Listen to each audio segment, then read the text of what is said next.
오늘 하나님의 말씀 신약성경 마가복음 9장 23절로 29절까지 같이 보겠습니다.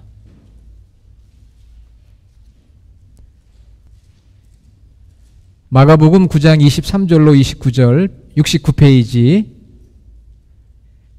저와 여러분이 함께 봉독합니다. 예수께서 이르시되 할 수 있거든이 무슨 말이냐, 믿는 자에게는 능히 하지 못할 일이 없느니라 하시니 곧 그 아이의 아버지가 소리를 질러 이르되 내가 믿나이다, 나의 믿음 없는 것을 도와주소서 하더라. 예수께서 무리가 달려와 모이는 것을 보시고 그 더러운 귀신을 꾸짖어 이르시되 말 못하고 못 듣는 귀신아, 내가 네게 명하노니 그 아이에게서 나오고 다시 들어가지 말라 하시매 귀신이 소리 지르며 아이로 심히 경련을 일으키게 하고 나가니 그 아이가 죽은 것 같이 되어 많은 사람이 말하기를 죽었다 하나 예수께서 그 손을 잡아 일으키시니 이에 일어서니라. 집에 들어가심에 제자들이 조용히 묻자오되 우리는 어찌하여 능히 귀신을 쫓아내지 못하였나이까. 이르시되 기도 외에 다른 것으로는 이런 종류가 나갈 수 없느니라 하시니라. 아멘. 할렐루야. 예, 연일 무더위로 여러분 고생이 많으시죠. 특히 외부에서 일하시는 우리 교회 성도님들도 계신데 걱정을 많이 했습니다. 그래도 오늘 이렇게 얼굴을 뵈니까 반갑습니다. 그래도 감사한 거는 이런 무더위가 항상 지속되지는 않는다는 거, 그것이 또 참 감사하더라고요. 짧은 기간 동안만 그렇기 때문에 우리가 좀 힘들어도 조금만 참고 또 견디면은 또 이 무더위가 지나가고요. 그리고 여러분이 차를 운전할 때나 집에 계실 때나 오늘 또 이렇게 예배당에 와서 예배 드릴 때 시원한 에어컨이 돌아가고 있으니까 얼마나 감사합니까? 예. 여러분 시원하죠? 예, 이렇게 좋은 에어컨 있는 예배당에서 예배 드리는 것도 생각해 보면 참 감사한 일이죠.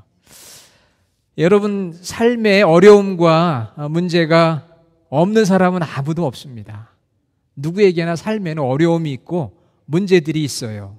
다만 그 문제의 원인이 무엇인지 그리고 또 그 문제를 해결할 수 있는 방법이 무엇인지를 우리가 잘 알지 못해서 그렇지 문제가 없는 사람은 없습니다.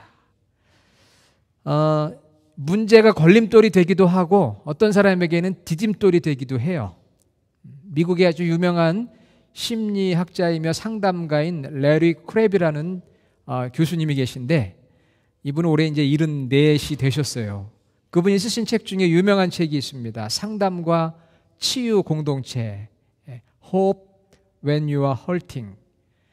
그런 책인데요. 여기에 보면은 인생의 문제의 원인이 6가지다. 그렇게 이야기를 했고요. 또 그 6가지를 어떻게 대응을 해야 되는가. 그런 내용으로 기록이 되어 있어요. 한국말로도 번역이 된 책인데 거기에 보면은 지금 내가 가지고 있는 문제나 어려움의 원인이 만일 내가 범한 죄 때문이라면은 그 죄를 자복하고 회개할 때 문제가 해결이 된다. 그렇죠. 죄 때문에 지금 무엇인가 내 삶이 어려움이 있다면은 죄를 회개해야 된다는 것이고요. 두 번째는 내 문제의 원인이 무절제한 생활이다. 무절제한 생활이라면은 삶의 우선순위를 정하고 절제하는 생활 습관으로 변경이 되어야 한다. 맞습니다. 내 문제가 이것이 무절제한 생활이다. 그렇다면은 절제하는 것이 필요하다는 거죠. 생활의 습관의 변화가 필요하고요. 세 번째는 그 문제의 원인이 하나님과의 어떤 관계, 뭔가 좀 부족한 영성이라고 한다면은 하나님과 날마다 교제하면서 하나님이 주신 풍요로운 은혜를 누려야 한다. 그랬습니다. 한번 잘 생각해 보세요. 내가 가지고 있는 삶의 문제의 원인이 무엇일까? 문제가 있는데 이 문제의 원인이 무엇일까 하는 것이죠. 네 번째는 문제의 원인이 의학적이고 생리학적인 장애라고 한다면 의사의 도움이 필요하고 의학적인 치료가 필요하다는 거예요. 오늘 아침에 잠깐 인터넷 뉴스를 보니까 한국에서 정신분열증 환자가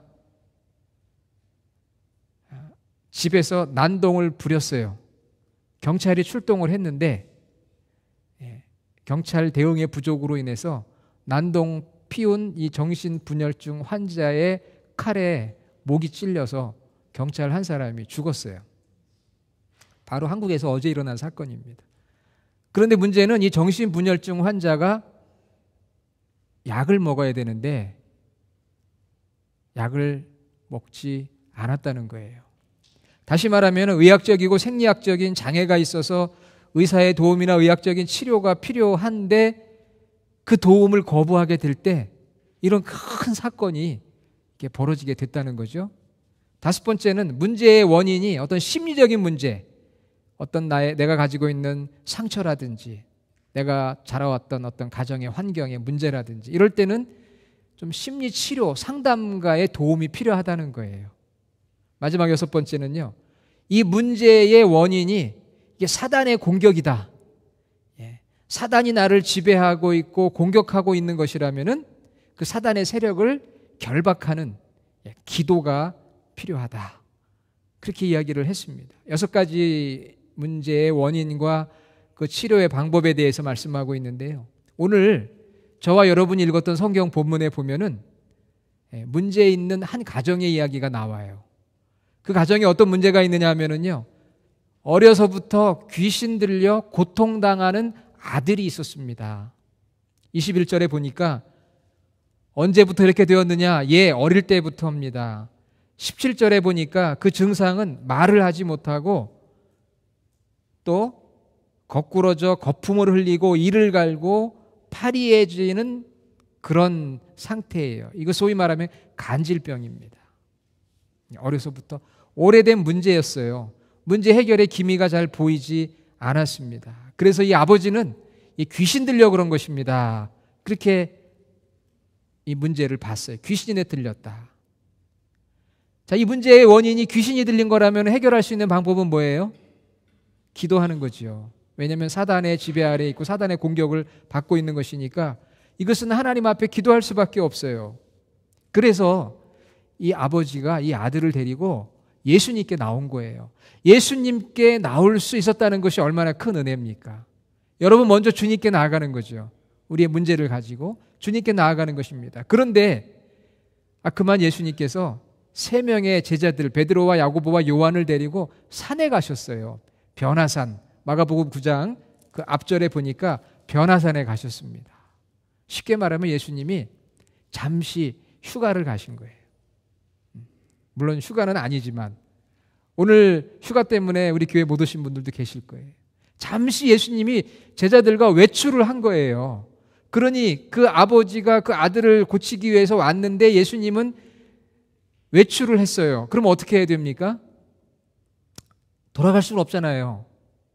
그래서 생각해낸 것이 나머지 9명의 제자들에게 부탁을 한 거예요. 그래도 예수님을 따라다니는 9명의 제자들이니까 적어도 이 문제 정도는 해결해 줄 수 있겠지. 그런 소문을 내가 들었는데 그래서 그 9명의 남은 제자들에게 문제를 해결해 달라고 부탁을 했어요. 그런데 9명의 제자들이 해결을 하지를 못했습니다. 해결하지 못했어요. 귀신을 쫓아내지를 못했어요. 사실 이 12명의 제자들은 예수님께서 귀신 쫓을 수 있는 능력을 마가복음 6장 7절에 보니까 주셨고요. 또 그런 능력을 행해본 경험도 있었어요. 그런데 지금은 안 되는 거예요. 지금은. 여러분, 우리가 과거에 믿음 생활했던 것, 과거의 믿음의 능력과 영광이 있었던 것, 그 계속 지속되는 게 아닙니다. 과거는 과거고 현재는 현재예요. 예전에 했던 신앙생활 가지고 문제가 해결되지 않을 수가 있어요. 제자들이 권능을 받고 행했던 경험이 있지만 지금은 문제가 해결이 안 되고 있는 거예요. 안 되고 있는 거예요. 그래서 제자들이 나중에 오늘 읽었던 28절에 보면 나중에 제자들이 예수님께 조용히 물어봅니다. 28절 제자들이 조용히 묻습니다. 우리는 왜 귀신을 쫓아내지 못했습니까? 그렇게 예수님께 물어요. 그랬더니 예수님께서 29절에 기도 외에는 다른 것으로 이런 종류의 귀신이 나아갈 수 없다. 그렇게 예수님 말씀을 하시고 있는 거예요. 그리고 또 한 가지 19절에 믿음이 없는 세대여. 이렇게 책망하는 내용이 나와요. 그러니까 제자들이 귀신을 쫓지 못한 이유는 두 가지가 있습니다. 하나는 믿음이 없다는 것이고요. 두 번째는 기도가 부족하다는 거예요. 굉장히 심플하고 명백합니다. 믿음이 없다. 믿음이 없는 세대요. 이렇게 제자들과 주변 사람들 책망하셨고요. 기도가 없다. 기도 외에는 이런 종류의 문제가 해결될 수 없다. 예수님 그렇게 말씀하셨어요. 여러분, 예수님이 이렇게 말씀하신 거 여러분 받아들이실 수 있으세요? 내가 지금 문제가 있는데 예수님 말씀하시기를 네가 믿음이 없구나, 네가 기도가 없구나, 이렇게 말씀하신다는 거예요. 그런데 그 예수님의 말씀을 여러분이 받아들일 수 있느냐는 거예요. 사실 잘 받아들이기 어렵거든요. 왜? 예수님한테 따지고 싶어요. 왜 예수님 저 믿음이 있는데요? 예수님 저 그래도 잠깐 밥 먹을 때 식사기도 하는데요. 우리 그렇게 좀 따지고 싶거든요, 예수님한테. 여러분, 제가 여러분이 어떤 문제를 가지고 저를 찾아왔는데 목사님 저에게 이런 문제가 있는데 좀 기도 부탁드립니다. 그랬더니 제가 여러분에게 이래요. 집사님 믿음이 없군요. 제가 보니까 기도 안 해. 그러니까 문제가 해결 안 되지. 만일 제가 그렇게 책망했다고 생각해 보세요. 여러분 제 그 충고를 받아들이시겠어요? 정말 받아들이시겠어요? 받아들이기 어렵습니다. 화가 납니다. 시험에 듭니다. 목사님이 뭘 안다고 내가 믿음이 있다 없다 판단하시고 기도를 한다 안 한다 판단하셔? 나 이 교회 안 나가. 많은 분들이 그럴지 모르겠어요. 저도 누가 저에게 목사님 믿음이 부족한 것 같아요. 목사님 요즘 기도가 부족한 것 같아요. 그런 이야기 들으면 별로 기분 안 좋거든요. 실제 제 안에 믿음이 없어도 기도가 부족해도 누군가 나를 이렇게 지적하면 기분이 안 좋다고요, 사람들은. 그런데 예수님이 지적을 하신 거예요. 믿음이 없는 세대예요. 기도가 없구나. 그렇게 공개적으로 제자들에게 이야기를 하시는 거예요. 제자들의 기분이 안 좋았겠죠. 왜 우리가 믿음이 없어? 왜 우리가 기도를 안 해? 전에 우리 귀신도 쫓아냈잖아. 마가복음 6장 7절 거기 나오거든요. 우리 귀신 쫓은 적도 있는데 왜 믿음이 없다고 그러시는 거야? 왜 우리가 기도 안 한다고 예수님 이렇게 책망하시는 거야? 그런 반발감이 있을 수가 있어요. 그렇기 때문에 예수님이 하신 이 믿음과 기도가 무엇을 의미하는지를 잘 생각해 봐야 하는 것이죠. 전에는 시계가 저 중앙에 있어가지고 시계를 가끔 보면서 제가 설교를 줄이기도 했었는데 시계가 안 보여요. 좋은 건지 나쁜 건지는 모르겠습니다. 그러면 시계가 안 보인다는 것이 믿음이 없다고 그래요. 믿음이 없다. 여러분 보세요. 19절에 대답하여 이르시되 믿음이 없는 세대여 내가 얼마나 너희와 함께 있으며 얼마나 너희에게 참으리요. 믿음이 없다. 무슨 믿음이 없다는 거예요? 우리 예수님 믿는 구원의 믿음이 있는데 오늘 예수님이 하신 그 믿음은 어떤 믿음을 말씀하는 걸까요? 바로 하나님께서 우리의 문제를 해결하실 수 있다는 그 믿음이 없다는 거예요. 하나님께서 나의 삶의 문제를 해결해 주실 수 있다는 확신, 그게 지금 부족하다는 거예요. 사망 권세를 이기고 사신 부활의 주님의 능력을 믿는 믿음이 부족하다는 거예요. 삶의 구체적인 문제에서 하나님이 도우시고 응답하실 것이라는 기대를 잃어버렸다는 거예요. 여러분 사실 요즘 우리는 하나님 믿는다고 하면서도 하나님에 대한 기대를 많이 잃어버리고 살아갑니다.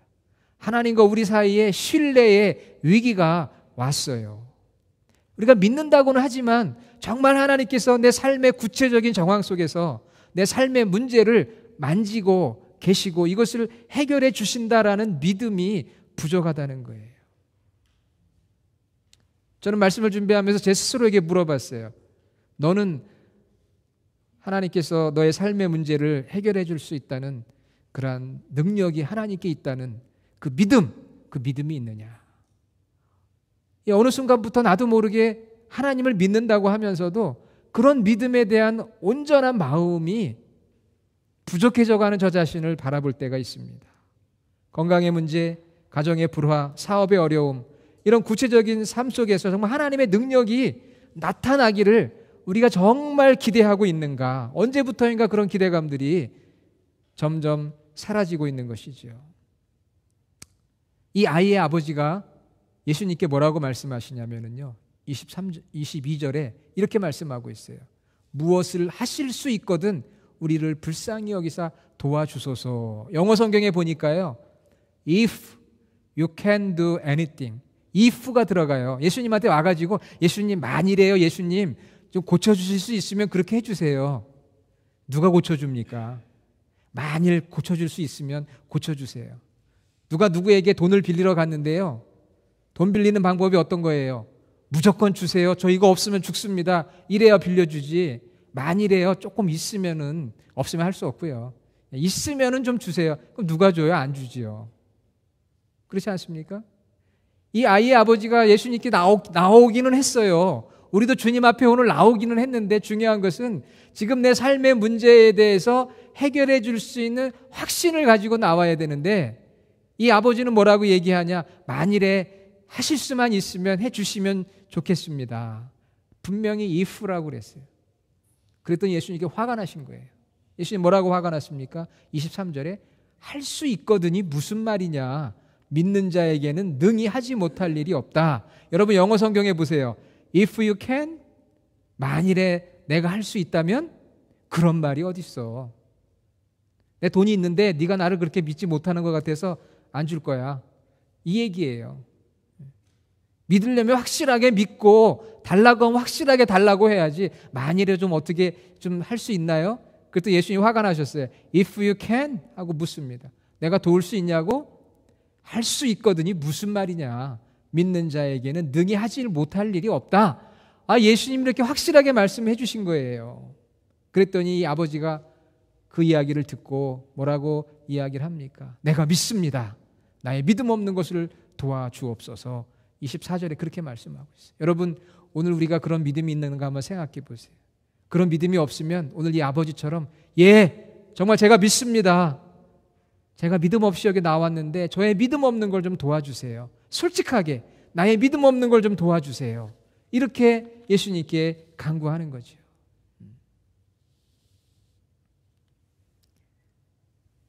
문제도 많은데 믿음도 없다면 어떻게 살아갈 수가 있습니까? 문제도 많은데 믿음까지 없다면 우리가 어떻게 살아가느냐 하는 거예요. 오히려 어렵고 문제가 많을수록 더 믿어야 되는 거 아닙니까? 듀크 대학의 신학윤리 교수였던 스탠리 하워와스라고 하는 분이 있어요. 그분은 이런 이야기를 했는데 제가 굉장히 공감하는 얘기입니다. 믿음은 무엇으로 이루어지고 있느냐? 믿음은 바로 인내와 소망으로 이루어진다. 인내와 소망으로 이루어진다고 그랬어요. 한두 번 해보고 포기하는 것이 아니고 지금은 아니더라도 기다리는 마음, 그것이 바로 믿음이라는 거죠.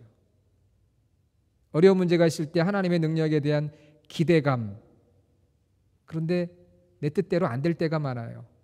그래서 인내가 필요하고 소망이 필요한 거거든요. 믿음은 이 두 가지를 가지고 있는 거예요. 히브리서 11장에 보면 믿음은 소망과 연결되고요, 믿음은 인내와 연결이 돼요. 그런데 한 가지 잊지 말아야 되는 것은 믿음은 내 기준에 하나님을 맞추는 게 아니에요. 하나님의 기준에 나를 맞추는 거지. 그게 우리 그리스도인의 진정한 믿음입니다. 믿음은 내 기준에 하나님 맞추라고 명령하는 게 믿음이 아니고요, 하나님의 기준에 나를 맞추는 순종이 바로 믿음이에요. 오늘 예수님께서 여기까지 나왔는데 나와서 하는 말이 만일에 좀 하실 수 있으면, 굉장히 겸손의 표현인 것 같지만 주님은 그것을 책망하셨어요. 그런 말이 어디 있어? 믿으려면 확실히 믿어야지. 그렇게 책망하니까 이 아버지가 제가 믿습니다. 저의 믿음 없는 걸 도와주세요. 이렇게 변화가 된 거예요. 그런 변화로부터 문제는 해결되기 시작하는 것입니다. 할렐루야. 믿음에 대해서 말씀해 주셨고요. 그 다음에 제자들에게 기도 외에는 이런 귀신이 나갈 수 없다는 거예요. 기도가 부족하다는 거예요. 아니, 기도가 없다는 거죠. 무슨 기도가 없다는 거예요. 여기서 말하는 기도는 헬라어로 프로슈케라고 합니다. 프로슈케. 설명이 좀 필요해요. 달라스 신학교에 데렐 보크라고 하는 성서 신학자가 있는데 그분이 오늘 이 마가복음 9장 29절을 해석을 했는데 제가 그 해석을 보면서 좀 감탄했어요. 야, 맞다. 맞아.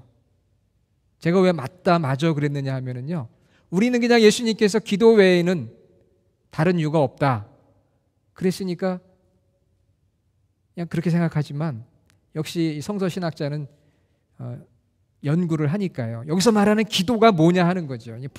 프로라는 건 앞으로 나간다는 거거든요. 이 기도라는 것은 바로 습관적인 기도를 말한다는 거예요.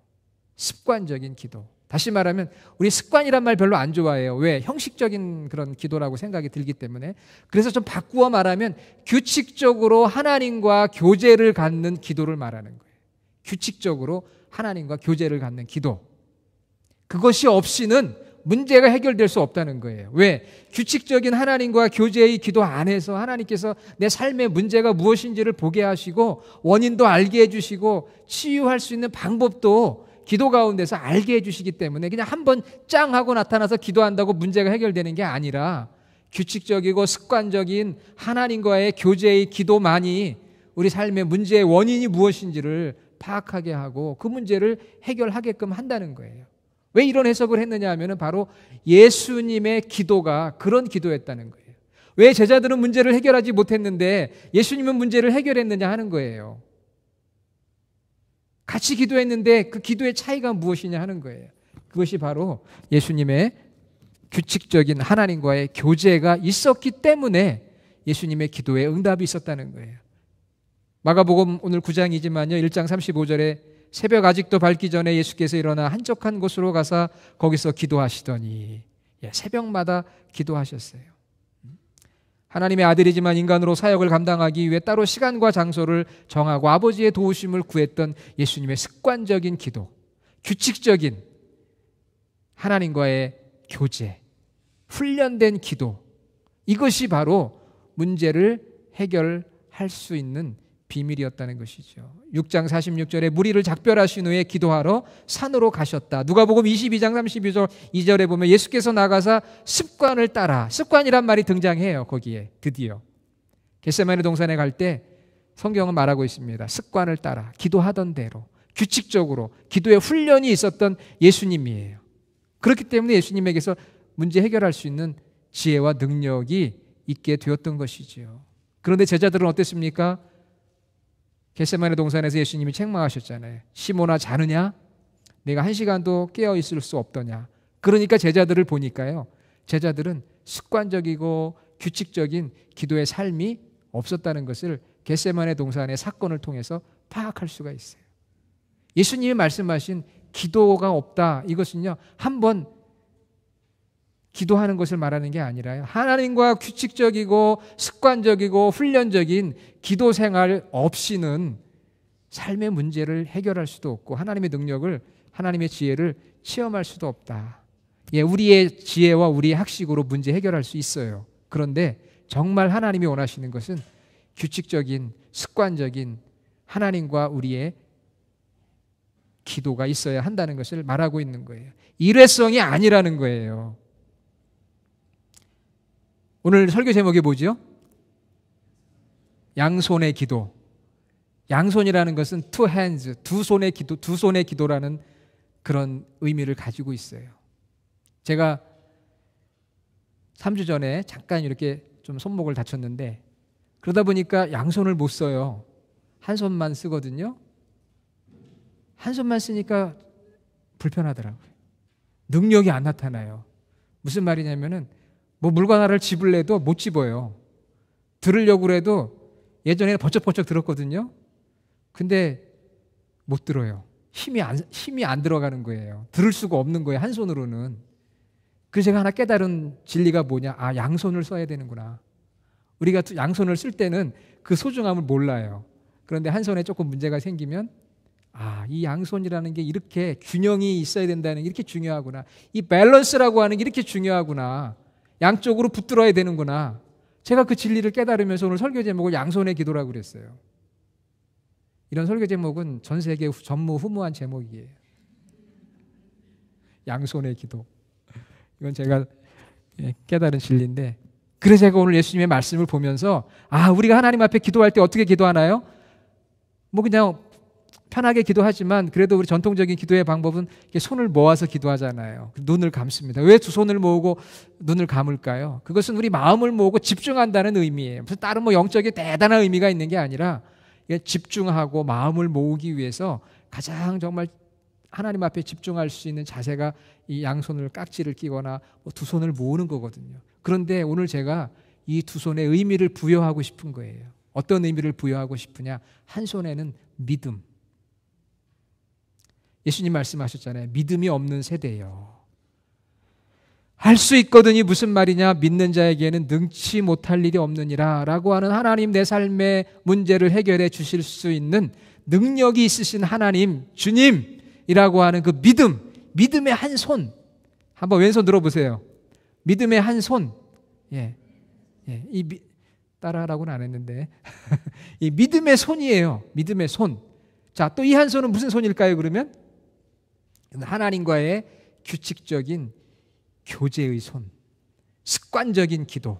습관이란 말 별로 우리가 안 좋아해서 제가 좀 쓰기가 그렇지만 그래도 좋은 거예요. 습관이라니. 습관적인 기도.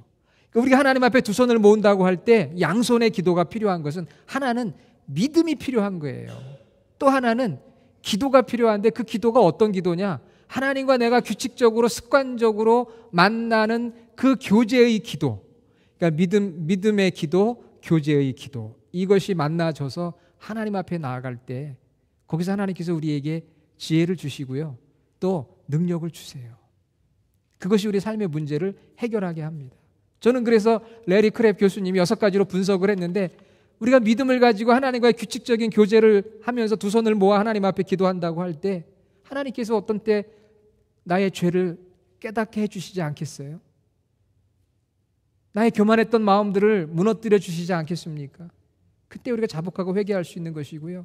기도하는 가운데 내 생활이 무절제한 생활이었다는 것을 깨닫게 해주시고, 기도하는 가운데 부족한 영성이 풍성해지고, 기도하는 가운데 내 문제가 무엇인지 알아서 해결받을 수도 있고, 어떤 때는 의사나 상담가의 도움을 받을 수도 있을 거예요. 그리고 기도하는 가운데 사단의 그러한 권세로부터 우리가 사단의 권세를 깨뜨리는 능력을 얻게도 되는 거죠. 그래서 여러분, 우리에게는 이 믿음의 한 손과 하나님과의 이 교제의 기도의 한 손이 필요해요. 그 두 손을 가지고 하나님 앞에 나아가는 거예요. 이런 대표적인 인물이 성경에 누군지 아십니까? 물론 예수님도 그랬지만 구약의 다니엘이 그랬어요. 여러분, 다니엘이 주변 사람들로부터 시기와 모함을 받아 억울하게 되었습니다. 왕이 외에 다른 사람에게 기도하면 사자굴에 던져진다는 명령을 듣고도 그는 믿음으로 브레이크트루, 믿음으로 돌파했어요. 그래?